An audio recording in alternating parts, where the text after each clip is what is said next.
Всем привет! Бывало такое, что приложение вдруг все забывает, будто у него внезапная амнезия.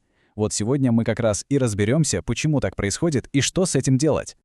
Думаю, ситуация знакома почти всем. Сидишь усердно, заполняешь какую-нибудь длиннющую форму, анкету, и тут бац, входящий звонок. Отвечаешь, возвращаешься в приложение, а там пустота. Все, что вводил, исчезло.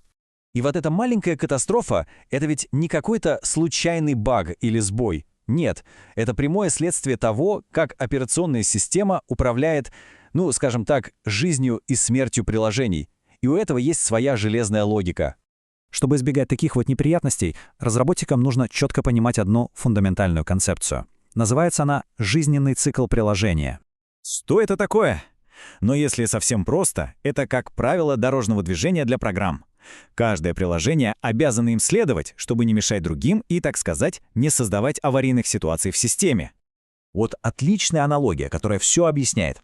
Операционная система — это такой строгий менеджер отеля с очень ограниченным количеством номеров, то есть оперативной памяти.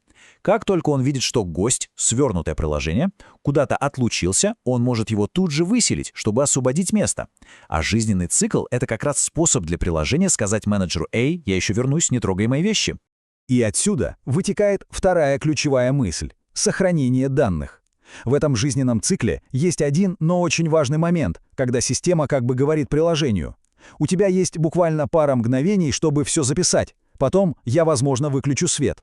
И вот это суперкритичный момент. Метод onPause или пауза — это единственное, абсолютно единственное состояние, про которое система дает гарантию. Да, я его вызову, прежде чем убить твое приложение в фоне. Все остальные методы прощания, типа onDestroy, могут быть просто проигнорированы. Системе ничего не стоит прибить процесс без предупреждения. А вот теперь начинается самое интересное. Давайте посмотрим, как с этой проблемой справляются два совершенно разных мира — нативный Android и кроссплатформенный фреймворк Kiwi. Их подходы — это две абсолютно разные философии разработки. Посмотрите, в чем фундаментальная разница. В мире Android каждый экран — это, по сути, отдельное мини-приложение, так называемое Activity, со своим собственным жизненным циклом. Это очень жесткая и четко определенная структура. А вот Kiwi работает иначе. Для него все приложение — это один единственный большой объект, а все экраны — это просто виджеты внутри него, гораздо более гибкая и, скажем так, единая модель. Давайте кратко проследим за основными этапами жизни приложения в обеих системах, чтобы увидеть эти философии в действии. Названия методов, как видите, очень похожи. onCreate и build для рождения, onDestroy и onStop для конца. Но вся драма, вся суть происходит вот здесь, посередине, в момент критической паузы. Именно здесь решается судьба данных. И вот тут есть очень важный нюанс, специфичный именно для Kiwi на мобильных платформах. Его метод onPause просто должен вернуть true. Это такой сигнал системе: «Я еще нужен, я хочу остаться в памяти». Если этого не сделать, система посчитает приложение бесполезным и тут же его закроет. Ну что ж, а теперь давайте устроим нашим приложениям настоящий стресс-тест. Посмотрим, как они справляются с самым обыденным действием — поворотом экрана. Казалось бы, что такого?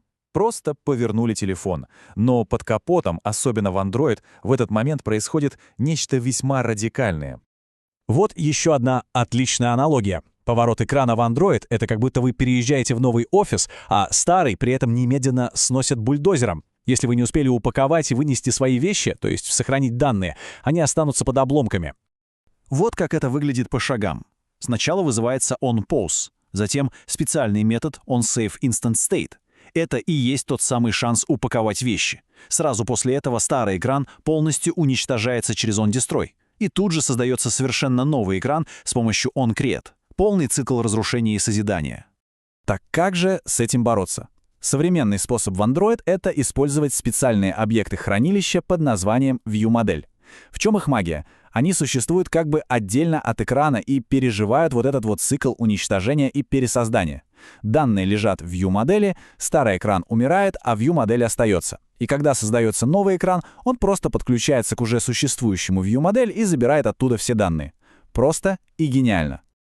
Итак, давайте подведем итоги. Какие главные правила нужно помнить, чтобы приложения не страдали от внезапной амнезии? Итак, вот главные правила игры. Первое. Всегда сохраняйте критически важные данные на этапе паузы. Это ваша единственная железобетонная гарантия. Второе. Для Kiwi. Не забывайте, что OnPause должен возвращать true. Третье. Для Android повороты экрана — это view-модель, это ваш спасательный круг. Ну и, конечно, в OnPause нельзя делать ничего долгого, и нужно всегда освобождать системные ресурсы вроде камеры. Будьте хорошим гражданином в экосистеме устройства.